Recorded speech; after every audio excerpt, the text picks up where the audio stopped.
Philip Arnold was born in 1829 in Elizabethtown, a small village in the north of the state of Kentucky. It wasn't legally established until 1797, and it's known because Thomas Lincoln, the father of Abraham Lincoln, was one of the first people who resided there. Arnold was born only 32 years after the establishment of this small Kentucky town, and he lived a fairly simple life. However, not much is known about his childhood or family. Arnold did not receive any education throughout his life, and he lived his entire childhood and early adulthood in Elizabethtown. For some years, he was an apprentice to a local hatter in his small town. In 1846, when Arnold was only 17, the Mexican-American War broke out, which waged on for 2 years. Arnold, a young, eager boy, tired of his simple life in that small Kentucky town, enlisted in the army. The war ended in February of 1848. It was the first war in US history that was fought on foreign soil. The war erupted because the president at the time, James Polk, aimed to increase the USA's territories and focus his administration on expansionist-minded policies. After this war, Mexico lost a third of its territory, including nearly all of present-day California, Nevada, New Mexico, Utah, and Arizona. The end of the war coincided with the discovery of gold nuggets in Sacramento, California, which now, due to the recently fought Mexican-American War, was US territory. The gold rush is arguably one of the primary events that shaped US history. The news began to spread all across America, and people came from all over the country, rushing to California. By the end of 1849, the American population of California went from 1,000 to nearly 100,000. By 1849, Arnold, fresh out from the war, rushed to California and was among those 100,000 that wished to make his fortune there. We don't know much of his time in California, only that he clearly didn't leave empty-handed and that he didn't stay long during the gold rush. He travelled back to Kentucky and was able to purchase a small piece of land with a farm. He married and eventually started a family. We don't have much information on his private life from 1849 to 1870, and it's unclear what life he led during those 20 years. Some sources claim that he spent these 2 decades in Kentucky leading a simple life with his family on his farm, while other sources state that he spent his time working in mining operations in the West, earning enough money that allowed him to make periodical visits to Kentucky, where his family resided. In 1870, Arnold, now 41 years old, was employed as an assistant bookkeeper for Diamond Drill Co., a local San Francisco company. By November of the same year, Arnold acquired a bag full of uncut diamonds, which he managed to steal from his employer. He mixed these uncut diamonds with garnets, rubies, and sapphires, which he most likely acquired from native Indians in the region of New Mexico or Arizona. That same year, apart from acquiring this small fortune from the bag of uncut diamonds, Arnold acquired a cunning partner, his cousin, John Slack, whom, like Arnold, had fought in the Mexican-American War and was also among those who had took part in the California gold rush. All around the country, after the gold rush, another series of similar discoveries were erupting throughout the country. For example, in California it was gold, but in New Mexico and Nevada it was silver. Bankers, investors, and miners rushed as news spread of each new discovery, all seeking to claim a part in this small fortune. Around the same time in South Africa, news came of a very similar incident to the gold rush in California, except instead of gold, it was diamonds.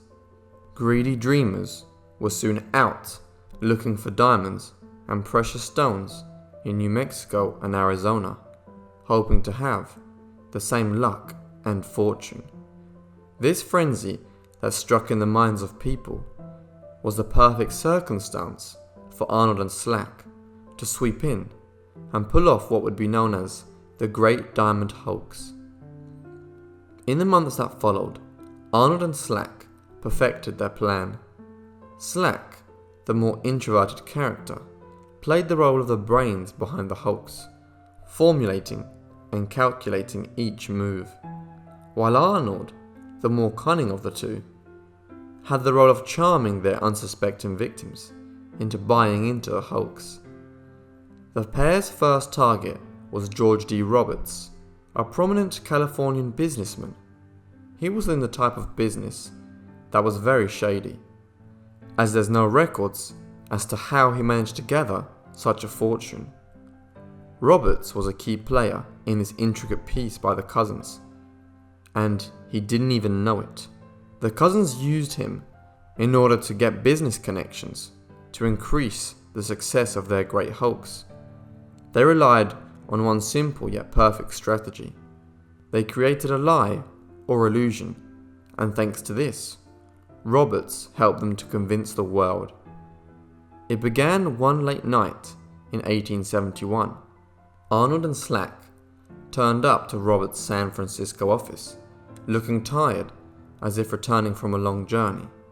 They came empty-handed, except for one small leather bag, which Arnold was holding firmly. They seemed reluctant to give any details to Roberts. However, he continued to ask the men where they came from and what business brought them to San Francisco. At first, the only information Arnold seemed to give to Roberts was that the thing that was inside the bag was of great value, and that they intended to deposit it in the Bank of California. But due to the late hour, they were unable to do so. As the conversation carried on, both Slack and Arnold appeared reluctant to reveal what was inside the bag. But eventually, Arnold allowed himself to apparently and unknowingly reveal what was inside the bag, and he said that it was a large sum of rough diamonds.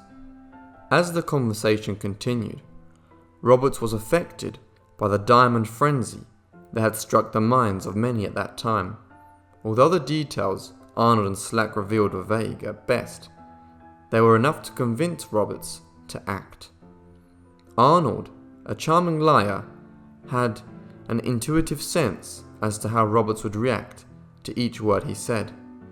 They needed Roberts to spread the news of these mysterious two gentlemen who stumbled into his office one late night carrying a bag full of diamonds. Arnold then told Robert not to tell anyone else and made him swear secrecy of what had occurred that late night. Of course, Roberts agreed and then accompanied the two cousins to the door. However, minutes after the door shut behind the two cousins, Roberts broke his promise. He rushed to the phone in his office, and the first call he made was to the founder of the Bank of California, William C. Ralston. Ralston was a legendary financier, known for his success in investing in various companies and always taking home handsome profits. He was one of the investors involved in the completion of the Transcontinental Railroad. He also built several hotels around the country. After Roberts got word to Ralston, he quickly called Asbury Harpending, who at the time was in London.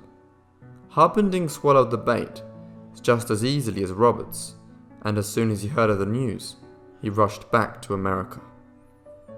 Arnold and Slack prepared for the second phase of their plan. They had managed to catch the attention of various people, and all eyes were on them. They had to ensure the illusion they created wouldn't fall apart. Arnold and Slack then got in touch with Roberts and informed him that they managed to secure approximately 60 pounds of diamonds and rubies worth around $600,000. Roberts, happier than ever, broadened his horizons and secured even more investors.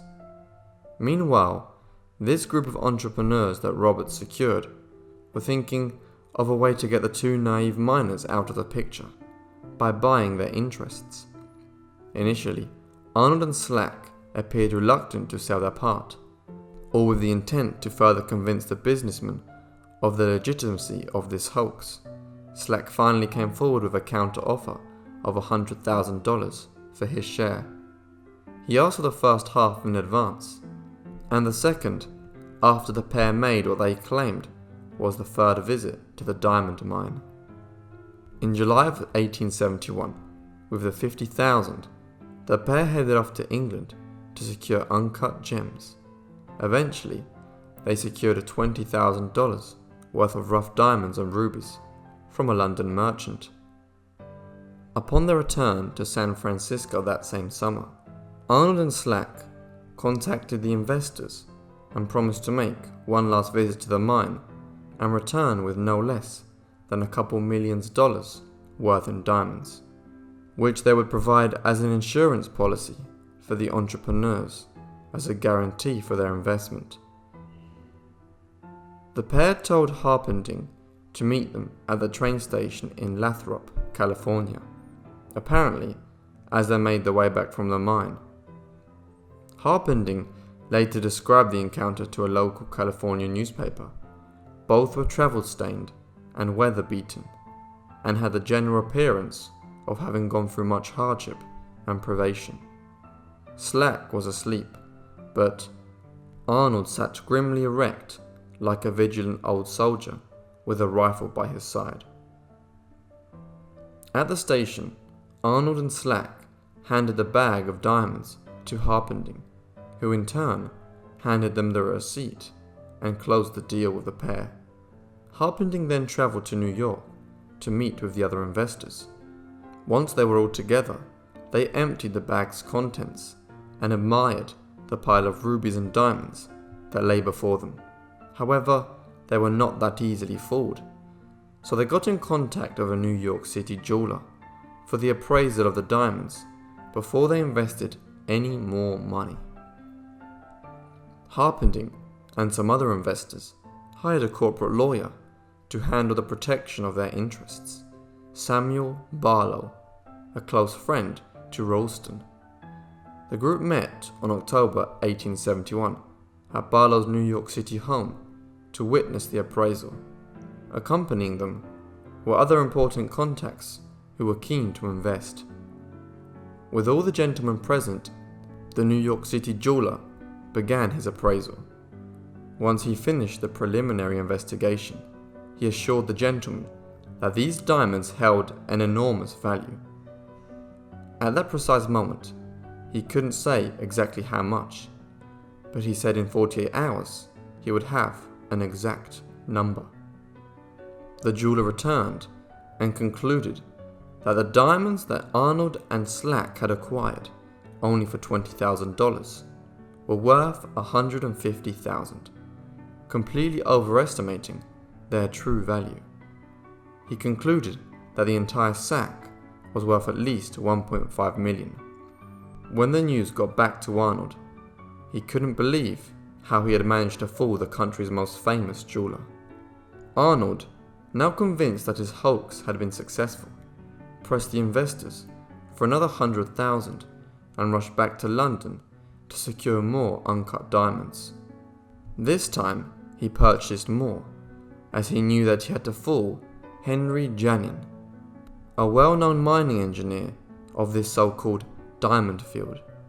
Due to the cold weather, Janin did not visit the mine until June of the following year.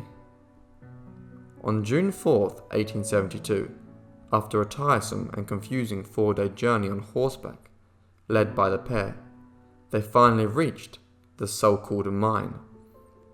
Upon their arrival, Arnold was extremely specific and gave precise suggestions as to where they should dig. After a few minutes, they began to dig up a few diamonds. After 2 days, Janin is ecstatic at the discovery that he was now part of, because apart from his $2,500 fee, he was promised 1,000 shares of stock. Shortly after the majority of the party left, Shaq was left behind to guard the site. However, for an unknown reason, Slack left the hoax that he planned of Arnold. He took off and was never heard from again. Arnold, now alone, had to carry on the hoax as planned. He collected another $150,000 that he was promised after the inspection of the mine was concluded. He invested these in stock, making his total $550,000, around $8 million today. But he sensed that his good luck was about to run out, so he took adequate measures, first moving his family from San Francisco back to Kentucky, and he was also getting ready to run himself. What ultimately exposed the hoax was a random encounter between Janine and a Yale-educated geologist, Clarence King.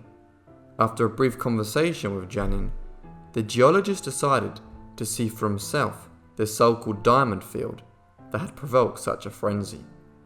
A week or so later, after having gathered all the supplies, King and his team set off. When they finally arrived at the site that Janine had spoken of, they began examining the ground. The team found several deposits of precious stones, and while temporarily they were struck with the diamond fever that had tricked many, King began to notice the unnatural nature of the whole thing. The team stayed a few more days, and the more they investigated, the more convinced they became that the whole thing had been set up. That evening, King wrote to his boss in Washington and asked him to inquire about the company involved and to prevent any further transactions from being made. On the 10th of November, King arrived in San Francisco and met up with Janine. There he told him of his discoveries. The very next morning, Janine called the investors and gathered them all up. With all of them present, King read aloud a letter he had written, stating that the diamond fields were utterly valueless, and he went on to say that they had fallen victim to an unparalleled fraud. King then told the investors that he was going public with what he had stumbled upon in the mines and the fraud behind it all. The investors implored King to hold the story, to which King apparently responded, "There isn't enough money in the Bank of California to make me delay the publication a single hour." On the 26th of November, all of the headlines revealed the hoax that King unmasked: the Great Diamond Fiasco, the mammoth fraud exposed. As soon as it went public, reporters pressured the gullible investors for details as to what had occurred. Everyone was picked apart for being so easily fooled. The businessmen lost nearly $500,000, while Slack and Arnold were nowhere to be found.